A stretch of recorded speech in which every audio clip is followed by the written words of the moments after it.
Hello दोस्तों, मैं हूं पुष्कर। तो आज इस वीडियो में बताएंगे आपको how to start a car which has a start stop button.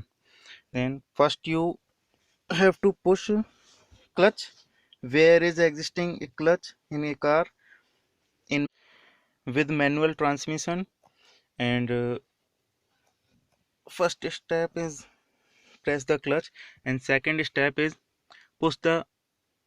push this button, start stop button. Then here we go।